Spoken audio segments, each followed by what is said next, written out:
Peros. Un momento de compartir, aprender y disfrutar. Espera lo inesperado con la licenciada Susana Rasinski.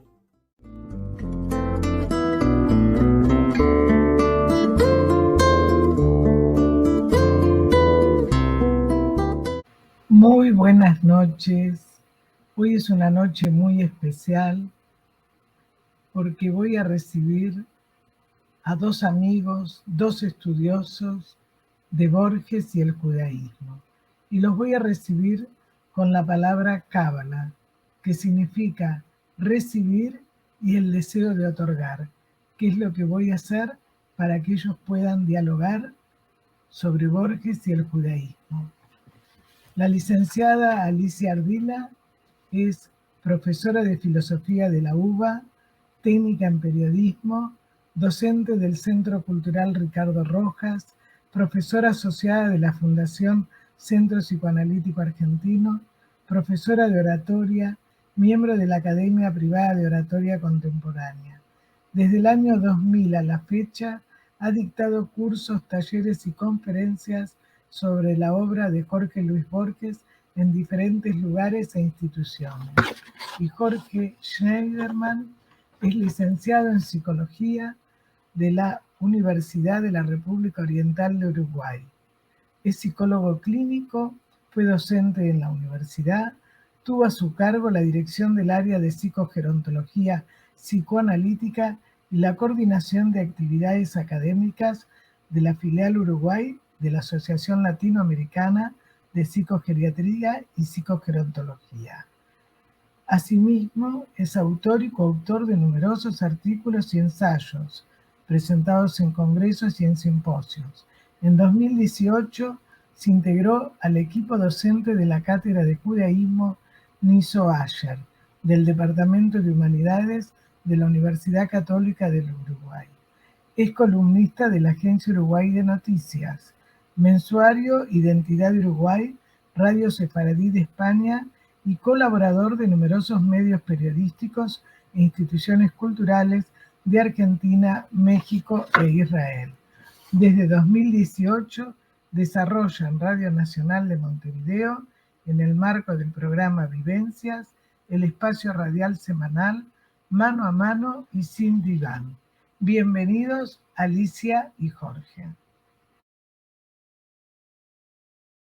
Desde ya, bienvenidos. Y Jorge quería decir algo. Sí, mira, Susana, siempre es un gusto comparecer ante la consecuente audiencia de tu programa. Y bueno, en lo personal, entiendo que se trata de un espacio generosamente abierto a todas las expresiones del arte, la ciencia y el pensamiento, donde sin lugar a dudas suelen confluir libremente y sin ninguna clase de acartonamientos cultores de las más variadas vertientes del espectro disciplinar.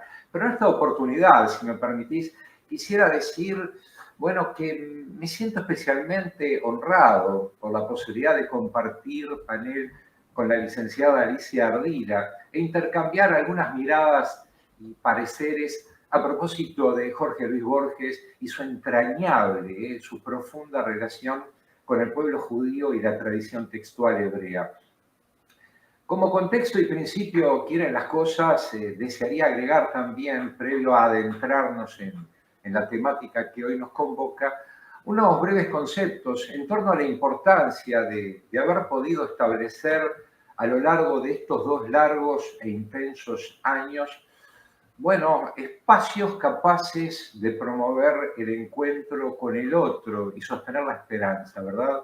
Entiendo que somos pasajeros de un tiempo desgarradoramente atravesado por los dolores de una pandemia cuyo fin aún se torna difícil presagiar y cuyo impacto emocional nos llevó, entre otras cosas, a reflexionar inevitablemente acerca del sentido y los sinsentidos de la peripecia humana, un poco como nos propone Borges a lo largo de toda su obra. Y bueno, y de pronto, convencidos de haber aprendido al pie de la letra, podríamos decir, el libreto que nos propuso o impuso la hipermodernidad al despuntar el milenio, En fin, un deletérea virus nos cambió el guión, compeliéndonos, sin lugar a dudas, a repensarnos desde nuestra vulnerable condición de seres en situación atascados en un histórico y angustiante cruce de caminos. Nos vimos, heideggerianamente hablando, arrojados a un mundo parangonable a los concebidos alguna vez por las plumas más prominentes del realismo mágico y la ciencia ficción. Y quizás en ese sentido, Susana, Alicia, amigos, quizás seamos testigos privilegiados de la materialización de las proféticas distopías que Orwell, Huxley o el propio Bradbury elucubraron con singular elocuencia y maestría a la sombra de un siglo atribulado por los horrores de las guerras e ilusamente deslumbrados por los fulgurosos logros de la ciencia y la tecnología. Y bueno, venos aquí hoy disfrutando de este amable encuentro a través de esta suerte de Aleph que nos permite desafiar las distancias para hablar de ese gran maestro que fue sin lugar a dudas don Jorge Luis Borges. Bueno, yo voy a hacer si querés decir algo, Alicia. Hermosas palabras, cuánta verdad y cuánto por aprender, algo tan borgiano. Estamos en la búsqueda, siempre en el camino del aprendizaje y tal vez ahora entendamos realmente y plenamente el sentido del laberinto. ¿Quién nos hubiera dicho hace un par de años que íbamos a adentrarnos en este laberinto infernal de virus y contagios y separaciones, angustias nuevas? Y tal vez todo esto sea parte del camino hacia el otro laberinto, hacia el interior. Confío que saldremos más fuertes en esta búsqueda interior. Veamos el lado positivo de lo que nos está pasando en todo el mundo. Así que muy lindas tus palabras, Jorge. Bueno, Me tocaron mucho. Hay algo que a los tres nos pasa, que tiene que ver con lo que le pasa a todos los seres humanos. Nosotros conocemos a partir de la sensibilidad. Esto lo dicen varios autores, no me voy a referir a eso ahora, pero es a partir de la sensibilidad, de la percepción que tenemos con nuestra sensibilidad. Entonces, si en algún momento la hemos pasado mal, la sensibilidad y sentimos no fue buena, fue dolorosa, tenemos que volver a dar espacio a nuevas experiencias, a volver a sentir cosas nuevas que nos hagan bien. Y este espacio que empezó como Jorge con la radio, como vos con los cursos, son espacios donde sentimos al otro y el intercambio. Y esto nos hace bien, porque uno tiene que dejar espacio a eso nuevo para poder volver a sentir lo que en algún momento no fue tan positivo. Bueno, puede haber algo positivo, como es empezar hoy esto.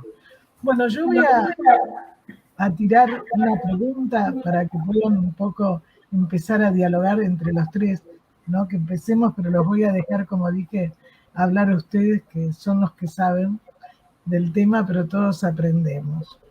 Una pregunta, ¿Borges era un hombre religioso? Porque antes de empezar el programa, todavía no había llegado a vos, Jorge, le decía a Alicia que me acordaba de una obra que él escribió de Averroes en 1947, donde él dice, digamos, ¿qué pasa con los hombres y la religión? ¿Qué es lo que ocurre, no? Entonces, ¿Borges era religioso? ¿Y qué relación tiene esto, digamos, con Buber y con Spinoza, ¿no? Desde el judaísmo. Bueno, haz esto. Bueno, yo creo que Borges, más que un hombre religioso, era profundamente espiritual. Tenía gran respeto por el sentimiento religioso de los hombres. Se ocupó tanto, tanto por conocer ese sentimiento, por indagar en esa conciencia o inconsciencia religiosa, en ese, como vos decías antes, sentir religioso. Borges era profundamente espiritual y eso lo obligó en cierta manera a embeberse de las distintas religiones, a ahondar en el conocimiento de diferentes formas de manifestación de la espiritualidad del hombre, encontrando, a mí siempre me gustó una frase que él dio como respuesta en una entrevista con Antonio Carrizo, que dice: yo sé que no soy judío, sé que no soy cristiano, sé que no soy budista, sé que no soy maometano, no sé qué soy, pero estoy buscando. Y cierra esa charla diciendo: estoy buscando la cara que sé que Dios tiene. Y con esa búsqueda espiritual atravesó toda su vida. Y esa búsqueda se lee claramente en toda su obra.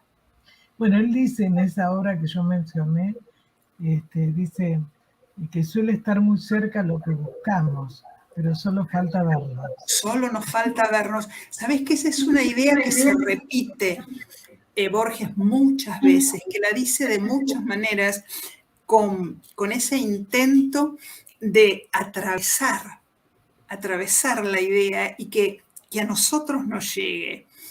Solo nos falta verlo, está ahí, está esperándonos.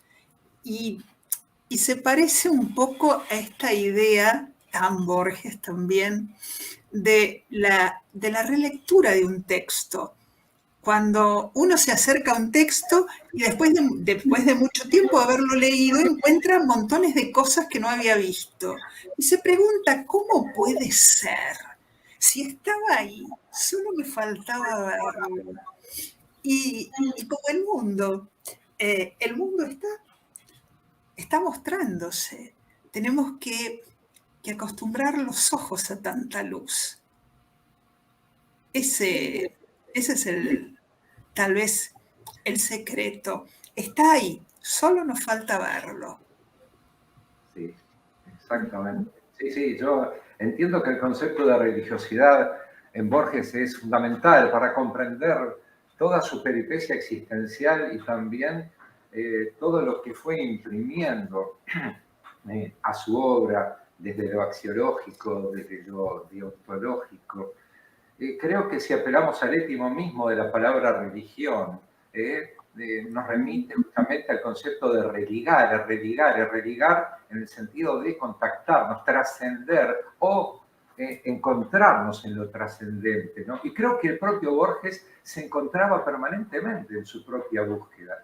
Él no era judío, no era musulmán, no era hinduista, no era budista, pero era en cierta forma un poco de cada uno, un poco de cada una de esas expresiones.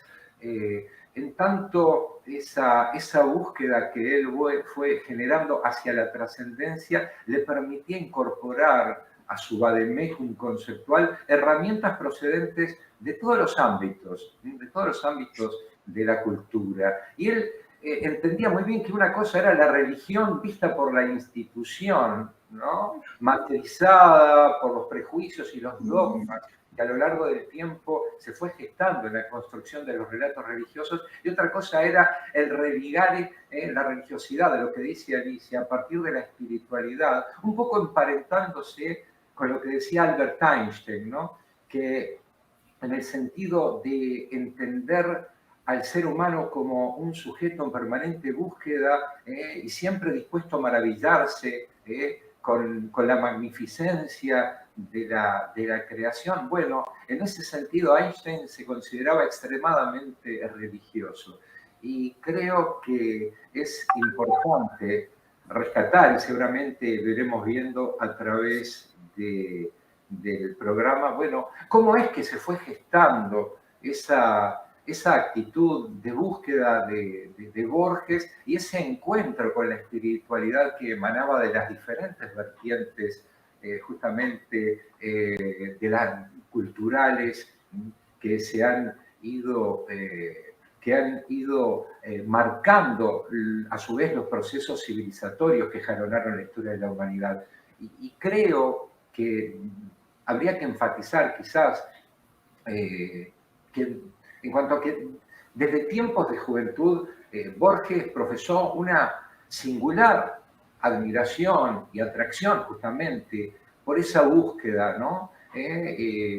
Por supuesto, trascendiendo lo que era su interés por el judaísmo y la tradición textual hebrea, probablemente en flujos de esa abuela materna inglesa, protestante, quien lo estimuló a leer la Biblia, y por otra parte, quizás también producto de la fascinación que le produjo desde siempre, entiendo yo, transitar por los más diversos territorios del conocimiento y comprender la mismísima evolución de los procesos civilizatorios a los que hacía alusión hace un ratito. Su forma de pararse frente al mundo, siempre con los ojos del asombro, podríamos decir con los ojos del niño, que continuamente está descubriendo.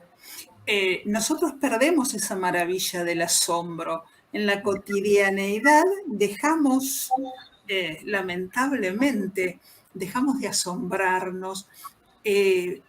Borges mantuvo siempre ese contacto, podríamos decir, con lo maravilloso, ese sentimiento de que hay algo trascendente. Siempre en relación a nosotros hay algo que nos trasciende. Y el hombre debe intentar descifrarlo, aún sabiendo que no lo logre. Y vos decías de su abuela, figura fundamental en su vida. Y seguramente todos han escuchado que se ha hablado mucho de un gen de la religiosidad, algo que viene con nosotros. Tal vez en Borges sea una prueba, porque en los ancestros, en esos ancestros ingleses, hay grandes predicadores metodistas. Ya estaba en su sangre. Y hago hincapié en esto de la sangre porque Borges vuelve mucho a cómo está constituida su sangre. Y ahí están los pastores protestantes, así como esas 2 gotas de sangre judía que él siempre buscaba exaltar.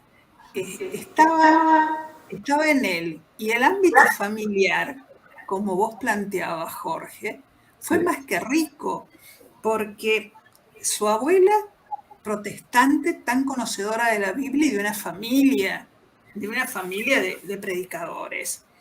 El lado materno, Leonor, y su abuela materna, tan cristianas, y su padre ateo.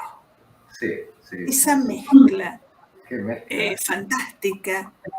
Y ese ingrediente fundamental en Borges, la libertad, porque los padres optaron por no darle educación religiosa formal para que él pudiera acercarse sin un prejuicio, sin un límite a todas las formaciones religiosas.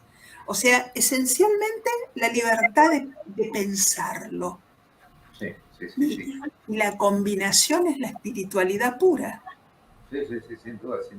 Y creo que eso fue gestando la condición de libre pensador de Borges y lógicamente le permitió construir por motu propio una percepción de la realidad despojada de prejuicios y encorsetamientos, en el entendido de que no existen verdades reveladas, sino la intrínseca capacidad de cada individuo de establecer libremente su posición frente a la realidad. Y creo que habría que recordar, Alicia, Susana, el valor oracular que adquirió para Borges justamente la biblioteca de su padre, de Jorge Guillermo, que era spenceriano, un libre pensador, con una concepción anarquista un poco y que evidentemente lo lanzó al mundo, ofrendándole quizás el mejor de los legados, la afición por la lectura, por adentrarse sin tapujos, para de manera personal poder ir desmalezando de ruidos aquello que es realmente la búsqueda de la verdad, ¿no? Esa búsqueda interior. Insisto, él se encontraba en esa búsqueda, la búsqueda de lo trascendente, siempre tratando de dejar algo pendiente. Cada vez que leemos un cuento de Borges, hay algo que queda ahí como invitando al lector a maravillarse más allá de la letra. Y es, digamos, un banquete para el alma, poder regodearse justamente con la propuesta literaria de un Borges abierto a ensanchar permanentemente los horizontes de su búsqueda interior. Y en continuo pensamiento. En continuo pensamiento. Siempre. Hay algo. Seguí, Alicia, después. No, te escucho, Susana. Yo los escucho. Borges hacía algo que vos dijiste al principio, cuando hablabas del programa, de lo que significa la búsqueda. Y estamos en un momento que la gente no busca, quiere todo hecho. Entonces, cuando él, digamos, empezaba a leer a Buber, a Spinoza, a otros autores, él investigaba, él buscaba.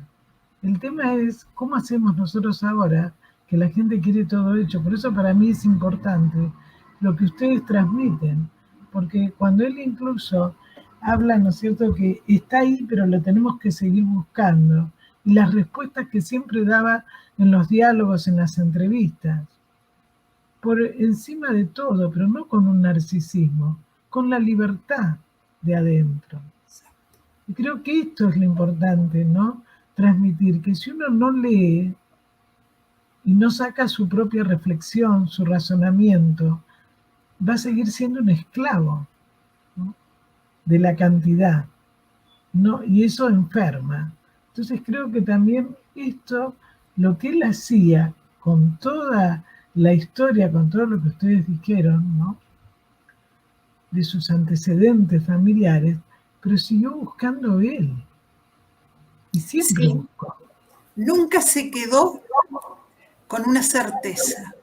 Una prueba fantástica es 3 versiones de Judas. El cuento en el que se muestra claramente que siempre hay que seguir pensando. Borges nunca aceptó haber llegado al límite. Siempre había un paso más para dar. Sí, sin lugar a dudas, sin lugar a dudas. Muy lindo lo que decís, Alicia, realmente es así. Y bueno, y yo creo que quizás ahí un poco el amor por el libro, el amor por la letra, el amor por la palabra, el amor por el logos, lo llevó tempranamente a comprender que las letras marcarían inexorablemente el rumbo de su destino y su incondicional apego también, entre otras cosas, al pueblo del libro, ¿no? Exactamente. Con el cual podríamos decir, ¿cómo no iba a sentir Borges la fascinación por el pueblo del libro? ¿Cómo no sentirlo por una divinidad que dijo, hágase la luz? Si la palabra es todo. Sin lugar a dudas. Somos la palabra nos constituye, por supuesto, y en función de todo esto queda claro que su interés también por las ideas de Buber y de Spinoza, evidentemente apuntan también a esa voracidad de conocimiento, a ese fáustico deseo de conocimiento, procurando trascender lo estatuido, ir más allá de los ruidos cotidianos e ingresar en los sutiles planos justamente de la creatividad y de la imaginación, ¿no? Y nada más ni nada menos que a instancias de lo que le proponían, por un lado, Martin Buber, con la filosofía dialógica, la filosofía del yo-tú, la integración del otro como factor consustancial a mi ser, y bueno, y ni hablar Baruch Spinoza, por quien Borges profesó admiración, hasta lo inenarrable, podríamos decir, que él se sintió sumamente, diría que identificado por la peripecia vital de Baruch Spinoza. Uh-huh. Mira, vos has nombrado dos autores con dos temas vitales, y vitales en Borges. El otro. Pensar en Martin Buber, pensar el otro.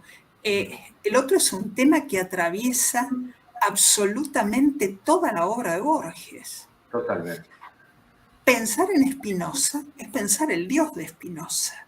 Exactamente. Ese Dios pleno en todas partes. Cuando hablaba de la naturaleza, ¿no? Que era, la naturaleza. Cuando decía es el propio Dios, ¿no? Cuando decía Spinoza.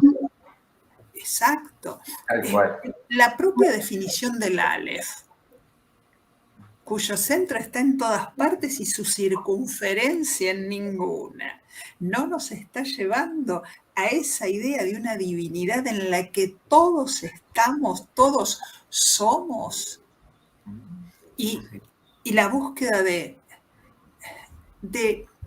la comprensión, de alcanzar a comprender lo divino. Bueno, recordemos que otro autor que es sorprendente, bueno, una vez que nos acostumbramos a la voracidad de Borges, de distintos autores, ya no nos sorprende, pero Borges vuelve una y otra vez sobre el poeta persa Atar. ¿Recuerdan el coloquio de los pájaros? Esa divinidad, los 30 pájaros, el Simur, que podríamos hacerlo caminar junto a Spinoza también. Y que sería la síntesis, porque los pájaros que salen a la busca terminan descubriendo que ellos son el Simur, que ellos son la divinidad. Creo que es una síntesis del pensamiento de Borges. Sin duda. Sí, tal cual, tal cual. Y todo ese criterio unificador también, que como te acordás en el Aleph, habla de que todo converge en un mismo punto, sin superponerse ni transparentarse. Es un criterio muy spinoziano, ¿no? No nos olvidemos que Spinoza, junto a Descartes y también a Leibniz, bueno, son los adalides o los digamos, estandartes de lo que fue el racionalismo del siglo XVII. ¿Y qué es lo que propone?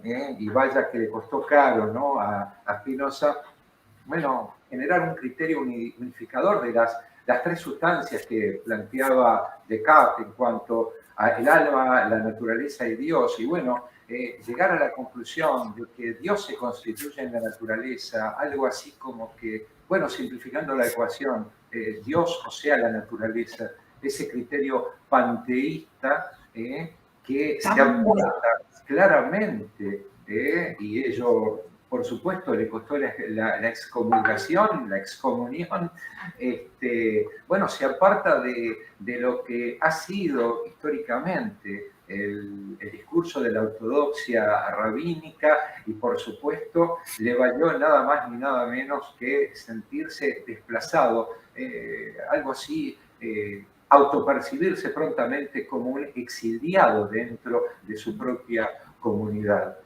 Ser un otro. Exactamente. Bueno, Borges muchas veces lo excluyeron. Sin lugar a dudas.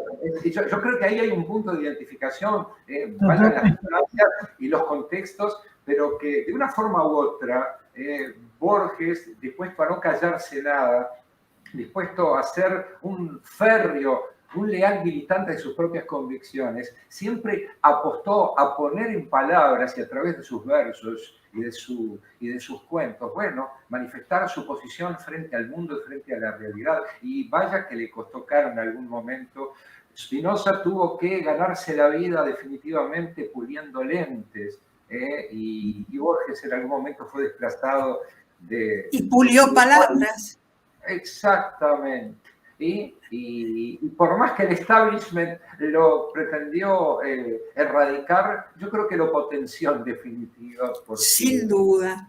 Inicia una etapa muy fermental en la obra del pensamiento de Borges. Sí, sin duda. Si me permiten, tengo conmigo Borges escribió 2 sonetos a Spinoza. Y si me permiten, me gustaría leerles, recordarles a nuestros oyentes uno de esos, el primero que escribió, que lo publicó en la revista Dabar, en el año 63. Dice Borges: las traslúcidas manos del judío labran en la penumbra los cristales, y la tarde que muere es miedo y frío. Las tardes a las tardes son iguales. Las manos y el espacio de Jacinto que palidece en el confín del gueto casi no existen para el hombre quieto que está soñando un claro laberinto. No lo turba la fama, ese reflejo de sueños en el sueño de otro espejo, ni el temeroso amor de las doncellas. Libre de la metáfora y del mito, labra un arduo cristal, el infinito mapa de aquel que es todas sus estrellas. Muchas gracias. El infinito mapa del que es todas sus estrellas. Qué manera de mostrar a Dios. Pero qué increíble, ¿eh? En el entendido también de que solo podía existir una sustancia, la divina, ¿verdad, Alicia? Exactamente. Sí.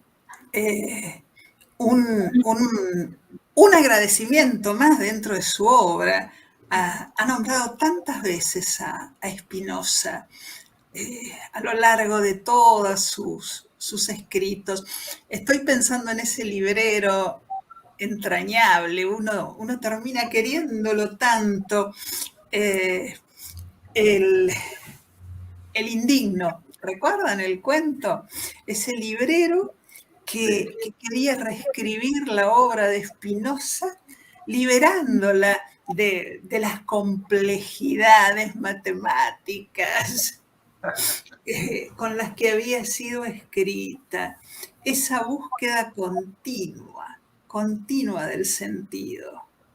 Es realmente un maestro, fue una figura fundamental para Borges. Sin lugar a dudas. Mira, al punto, y seguramente, Susana, vos tendrás noticia de esto, allá por 1981, Borges fue invitado por la Escuela Freudiana de Buenos Aires. Si mal no recuerdo, quedaba por la calle Charcas o algo así.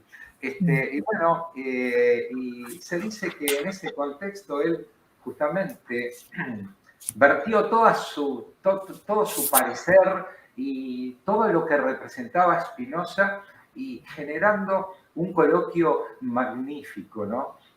Y hablando de escuela freudiana, y hablando de Freud, y hablando de psicoanálisis, obviamente uno siempre se quedó con la duda, ¿no? De esa distancia, de esas brechas por donde se escurrió de repente la posibilidad de que Borges ingresara al mundo del psicoanálisis. Y yo creo que tanto el psicoanálisis le hubiera hecho muy bien a Borges como a poder abrirle las puertas de Borges al psicoanálisis, ¿no? Creo que en ese sentido... es que permanentemente lo usamos, porque él trabaja el tiempo, el espacio, los espejos, el otro. No sé, hay un montón de temas.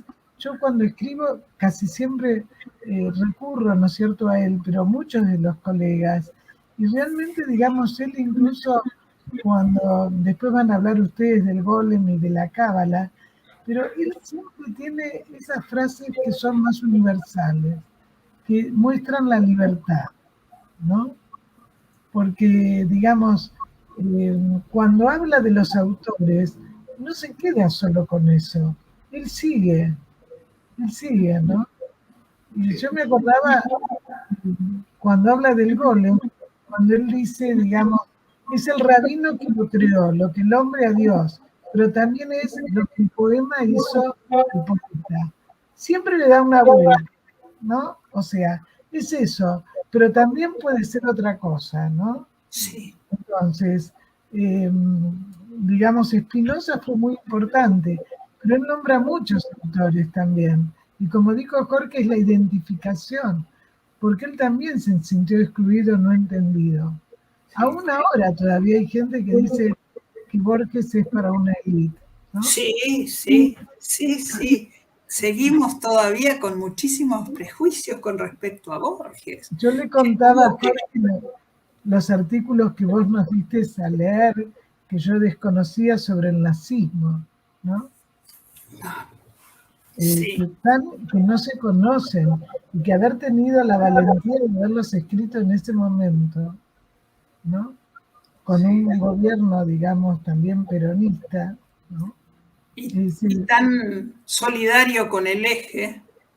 Totalmente, totalmente. Pero podríamos retrotraernos, Alicia, a la década del 30 también, donde en la Argentina lamentablemente hubo digamos, una seguidilla, una secuencia de gobiernos bastante filonazis, Sí. donde que evidentemente fue caldo de cultivo justamente para las ideas nazis que se estaban expandiendo por el mundo. Yo siempre recuerdo que el acto de masas más grande En el Luna Park.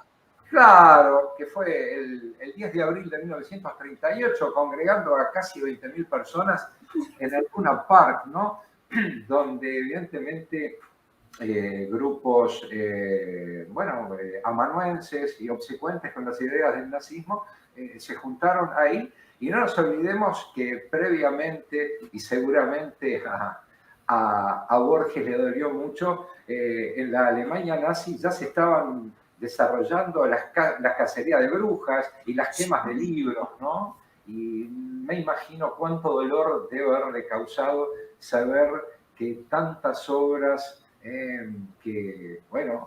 tan representativas de las más elevadas concepciones del saber y la cultura fueron quemadas. Obviamente, Borges era un enemigo irreconciliable de todas las formas de totalitarismo que pudiesen cercenar la libertad del hombre y más aún atentando contra eso tan valioso para él como eran los libros. Sí. Sí. Ya en los comienzos de la década del 30, Borges se hace escuchar, obviamente, en las pocas puertas que se le abrían. Estamos hablando de la revista Sur, porque, bueno, siempre hablamos de su despido de la biblioteca Miguel Cané, pero su despido está directamente ligado a su oposición al régimen nazi. Y ya en los comienzos de la década del 30 empieza a denunciar lo que él ve con esa mirada anticipadora que se está gestando en Alemania en la educación. Cuando comienzan a circular textos que atacan al pueblo judío. Borges es el primero en denunciarlo. Y acá ni se hablaba de eso. Y Borges siente, pero ve claramente cuál es el desenlace a toda esa campaña. Sí, hay textos increíbles y que se han ocupado muy bien de ocultarlos. Sí, yo me quedé sorprendidísimo. Porque nadie quiere reconocer que la gran persecución a Borges comienza por estar en contra de los nazis. Porque si estaba en contra de los nazis y los perseguían, es porque alguien los defendía. Sí, yo creo que él sentía una gran repulsión por todas aquellas personas que se manifestaron displicentes, aquiescentes y miraron al costado, ¿no? Y creo que él, en ciertos aspectos, también denunciaba lo que la gran parte del mundo no se animó a denunciar cuando de manera muy anterior a lo que fue el desencadenamiento de la Segunda Guerra Mundial, ya se atisbaba, ya se podía tener una mirada prospectiva en cuanto a que lo que estaba pasando en la Alemania nazi iba a degenerar en una tragedia de ribetes realmente mundiales. históricos. Claro, claro, sin lugar a dudas. Sí. Bueno, no nos olvidemos, Alicia, vos que manejás a la perfección lo que son los insumos de la filosofía. El propio Heidegger, una figura señera que marcó tendencia y que en el 27 sorprendió al mundo con Ser y Tiempo, y bueno, de pronto también abdicó quizás de parte de sus principios y arrojó su dignidad a las fauces del nazismo, aceptando ser nombrado como decano, como rector, perdón, de la Universidad de Friburgo. Y bueno, demostrando claramente la deriva ética y la ceguera, digamos, de gran parte de la intelectualidad. Y no nos olvidemos que Heidegger era considerado, y para muchos aún lo es, uno de los filósofos más preclaros del siglo XX, ¿no? Sí, Por lo tanto, sí. el enfrentamiento de Borges era con toda aquella forma, justamente, con todo aquello que fuese atentatorio contra la dignidad del hombre, contra la libertad de ser, hacer, sentir y bueno, y estar en el mundo. Sí, nunca Borges pactó, nunca aceptó. Borges decía que había dos cosas que el hombre no podía permitirse: sobornar a otro o dejarse sobornar. Y cuando hablamos de religiosidad en Borges, también tendríamos que recalcar ser un ser ético. Sí. Porque Borges fundamentalmente era un hombre ético. Sí, y eso es constitutivo también de una religiosidad. Totalmente. Sí. Porque nunca pactó con ninguno. Siempre fue fiel a sus ideas. Totalmente.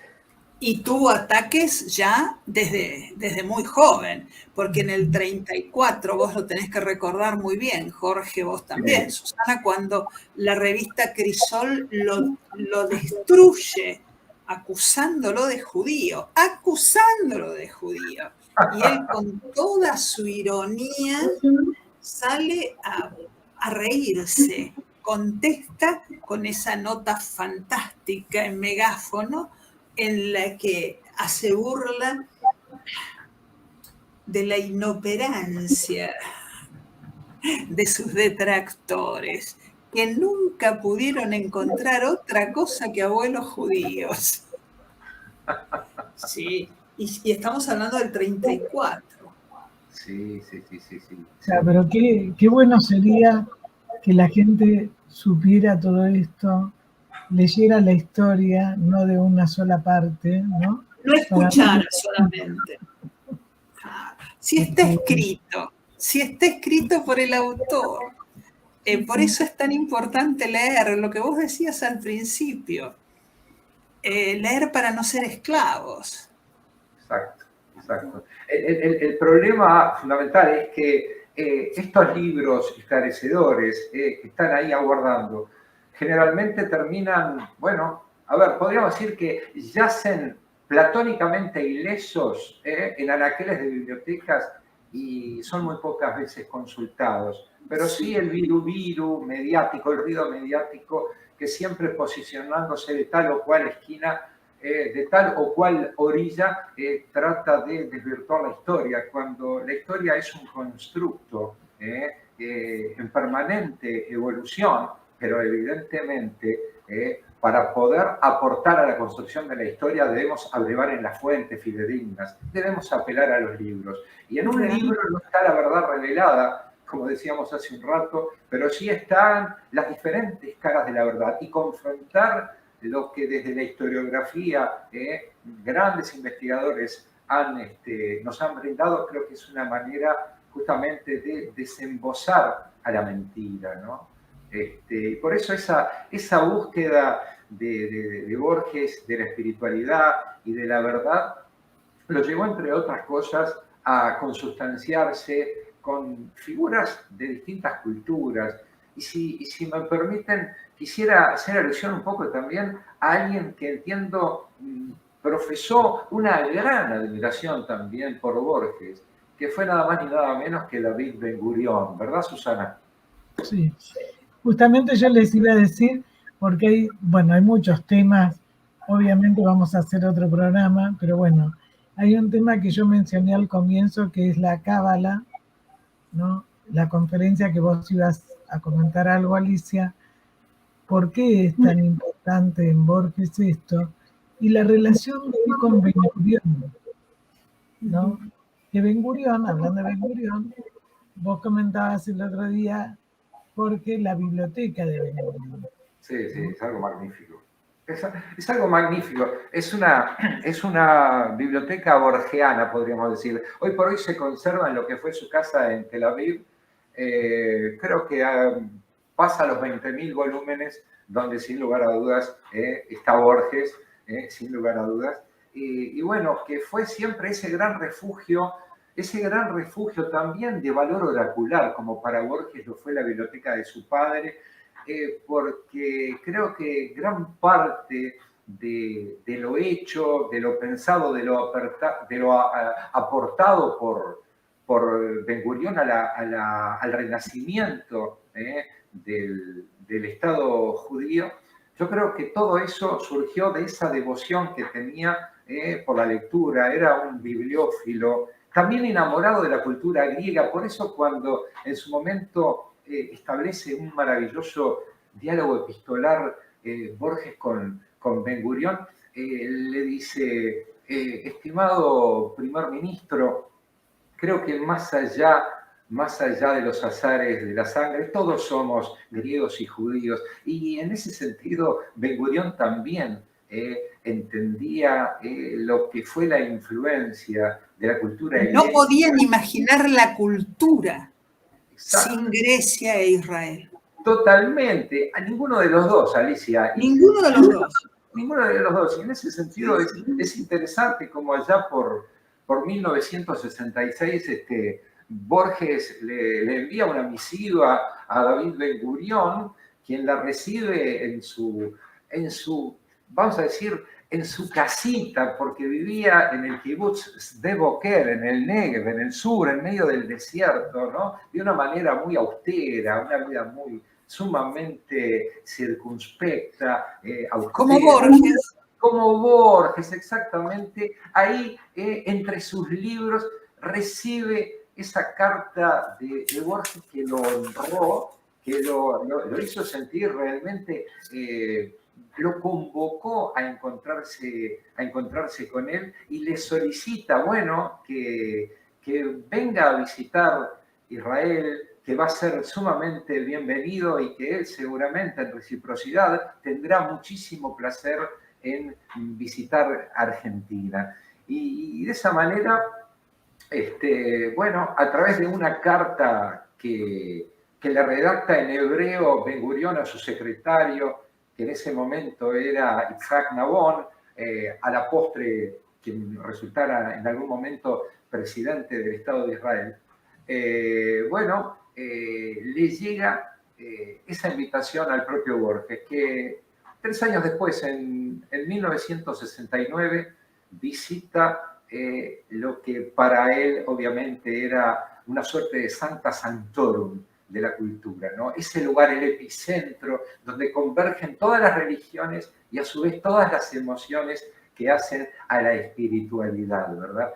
Y bueno, hay un poema muy lindo que él elabora pensando no solo en la historia misma del pueblo judío, en el derrotero del pueblo judío, sino también en lo que es la lucha en ese momento del movimiento sionista, de quienes de una forma u otra dieron lo mejor de sí para reposicionar en el mapa al pueblo judío retornando a la tierra ancestral, ¿no? Y bueno, luego Ben-Gurión, en reciprocidad, obviamente viene a la Argentina, da una serie de charlas. Hay una que es recordada en la Federación Argentina de Box, donde congrega muchísima gente. Y bueno, fue para regocijo de ambos, pudieron contemporizar, disfrutar.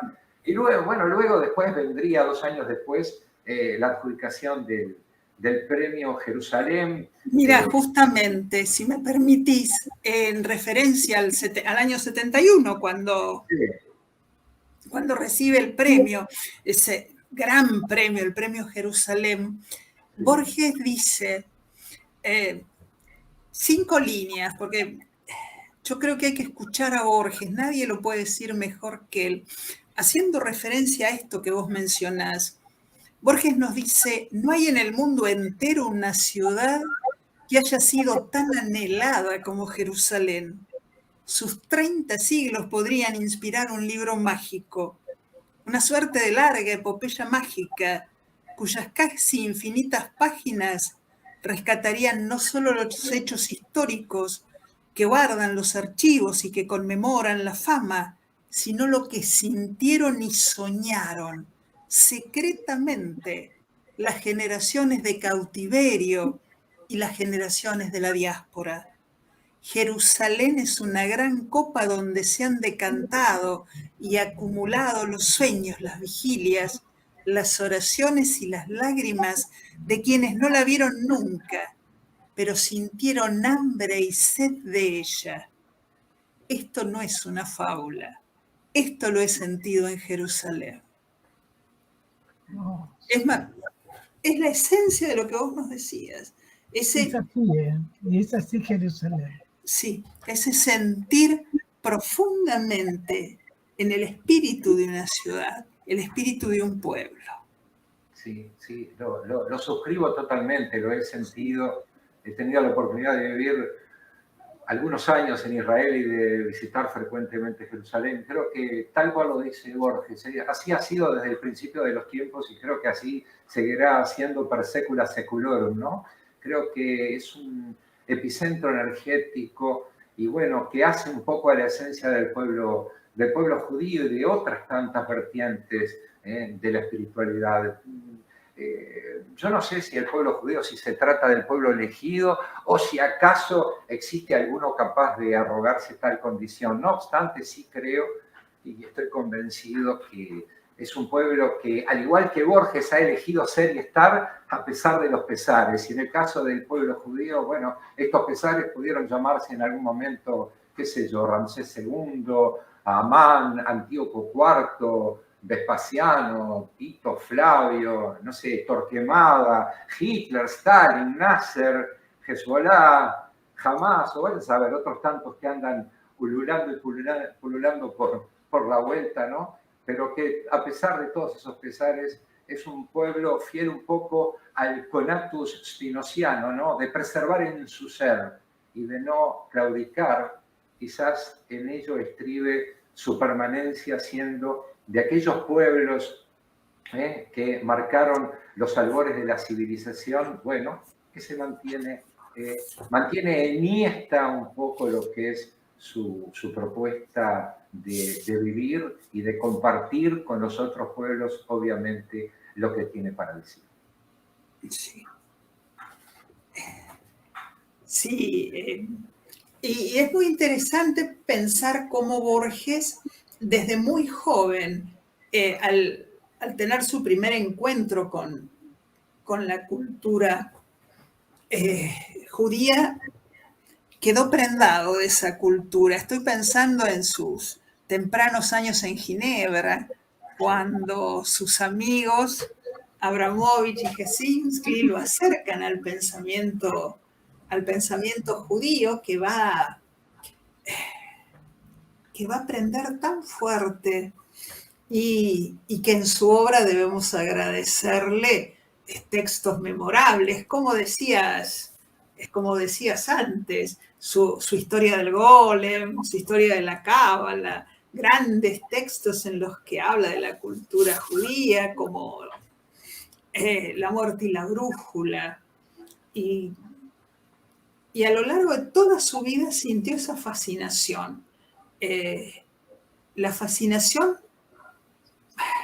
por lo espiritual de un pueblo. De un pueblo que siempre, como él mismo lo dice, que siempre dio batalla. Que mantuvo sus religiones, que mantuvo su espíritu a pesar de todo. Sí, totalmente. Y yo creo que, bueno, desde siempre tuvo un manifiesto interés por los judíos, un poco, digamos, a partir quizás de ese momento, de ese punto de encuentro ya en Genève, ¿no? Ahora, de hecho, te cuento que un poco investigando lo que es justamente esa búsqueda de los judíos, recuerdo que al inicio de una brillante conferencia que dictó en 1960 en la Universidad Nacional de La Plata acerca del Ulises de James Joyce, ¿no? Obra fundamental de la literatura contemporánea, si las hay, de la cual se cumple este año un siglo de su publicación. Bueno, Borges ahí se refiere a un estudio del sociólogo estadounidense Thorstein Veblen, quien en su momento profundizó acerca de la fecunda presencia de los judíos dentro de la cultura de Occidente, ¿no? Y dicha investigación, recuerdo que descarta de plano cualquier factor étnico o concepción supremacista en virtud de las mezclas lógicas generadas a lo largo de milenios como consecuencia del lógico proceso de enculturación, vale decir, de integración a otros contextos culturales. En tal sentido, Borges entendió y bueno, consideró, en definitiva, que, bueno, que la razón de este fenómeno, ¿no?, decía Borges, era el hecho de que los judíos dentro de la cultura occidental están manejando una cultura que no es la suya, es decir, nos decía Borges, valga la redundancia, hacia la cual no deben ninguna lealtad y dentro de la cual pueden obrar sin supersticiones y muchas veces de un modo revolucionario. Y díganme, Alicia, Susana, si esta no fue justamente la manera con que Borges encaró la vida y su obra. Sí, totalmente. Ya en el 30, cuando tiene esa famosa conferencia que luego será un ensayo sobre qué es ser un escritor argentino, plantea un paralelismo con esta idea, diciendo que la gran ventaja del escritor argentino es que puede plantarse ante todas las literaturas del mundo sin el compromiso de que sea su literatura, que los franceses no pueden salirse de la literatura francesa como los ingleses. Es tan grande el árbol que no pueden ver el bosque. Y la posición del escritor argentino tiene que ser justamente lo mismo que plantea con respecto a la cultura con Israel. Y me gustaría recordar cuando Borges dice que no podemos imaginar la cultura sin Israel. Borges dice, uno no puede imaginarse el mundo, uno no puede imaginarse la historia sin Israel. Sin Israel la historia sería distinta. Por lo pronto, nosotros no existiríamos, o existiríamos de un modo muy distinto. Alguien dijo que Francia es una idea necesaria a la civilización. Yo digo que Israel no solo es una idea necesaria a la civilización, sino que es una idea indispensable. No podemos imaginar la cultura sin Israel. Y eso va mucho más allá de nuestras simpatías y diferencias. Para repetir esa expresión tan cortés de Alfonso Reyes. Pero Israel, desde luego, existe. Y existe, aunque muchos de nosotros no lo sepamos o no pensemos en ello. Es algo tan profundo que no tenemos necesidad de definirlo. seguramente porque nos constituye un poco a la luz de lo que él entendía, ¿no? Como ese factor fundante y estructurante de la cultura occidental. Exactamente, es constitutivo. Y Borges lo sentía, lo sabía muy bien. Sin duda, sin duda.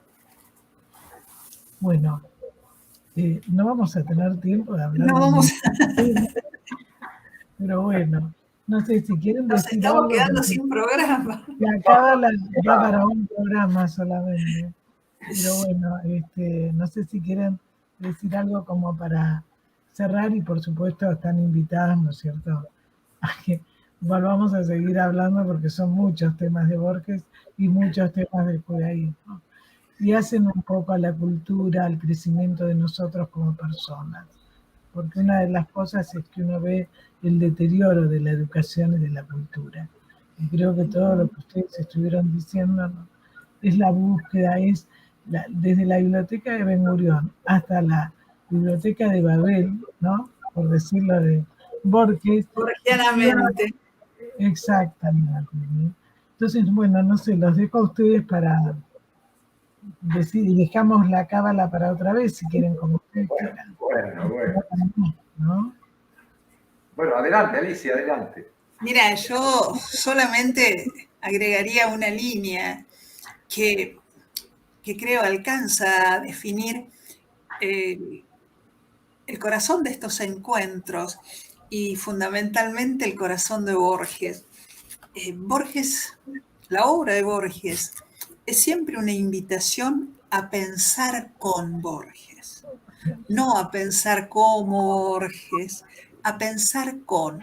Y estos encuentros, este maravilloso encuentro de hoy, es una prueba de que podemos sentarnos a pensar juntos y que si cada uno de nosotros hoy traía una idea, somos tan ricos ahora que nos vamos con 3 ideas y con muchísimo más para seguir compartiendo. Así que les agradezco a los dos que me hayan dado la oportunidad de esta charla, que como siempre me ha enriquecido muchísimo. Y sigamos leyendo. Así es. Bueno, yo creo que Borges siempre nos convoca a leer y releer, ¿no? Y por supuesto a también poder ensanchar nosotros los horizontes de nuestra propia búsqueda, esa búsqueda interior que es tan importante. Quedaron muchas cosas en el tintero, nos hubiera gustado hablar un poco de Gershom Scholem y también de la admiración de Borges por... Del golem. Claro, hablar del golem, hablar... Prometo, para el próximo el golem y la cábala ya tenemos para...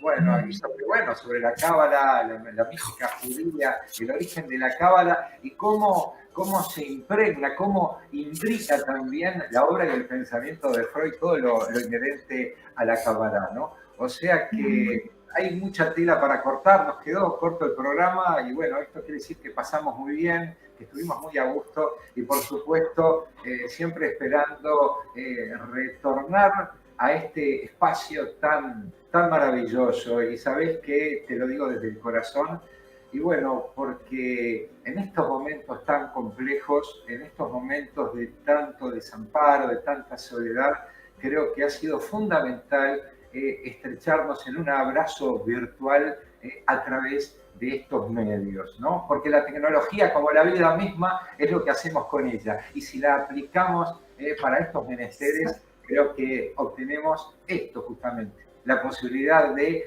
hablar con el otro, de encontrarnos con el otro y en el otro. Así que bueno, un gustazo y será hasta la próxima. Gracias a los dos y rescato lo que Alicia dijo de Borges y lo que vos acabas de decir, que no es pensar como el otro, no es ser una parte del otro, es ser cada uno, ¿no? Es estar con el otro.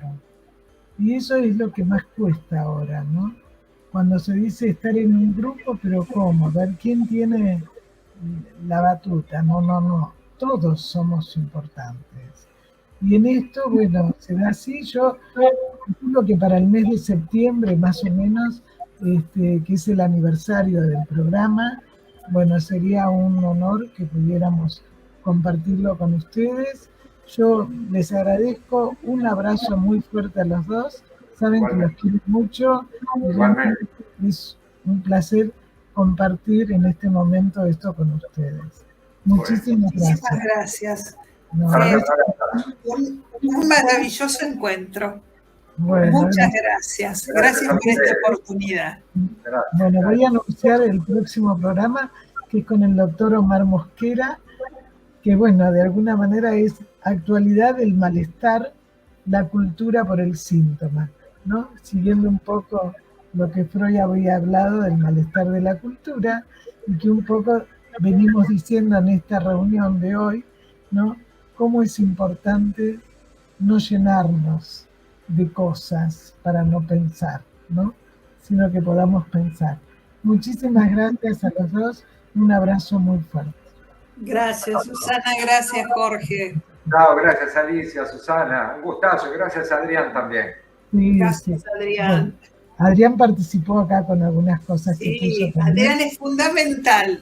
El poder destructivo de la propaganda, ¿no?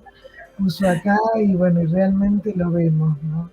Así que Adrián realmente es un colaborador, es indispensable, la verdad. Indispensable, realmente. Y siempre con sus sugerencias, con sus opiniones. Así que, y este es un espacio para todos. Bueno, un abrazo nuevamente y gracias. Gracias. Chao, chao, chao. Y hasta pronto. Hasta muy pronto. Muy pronto.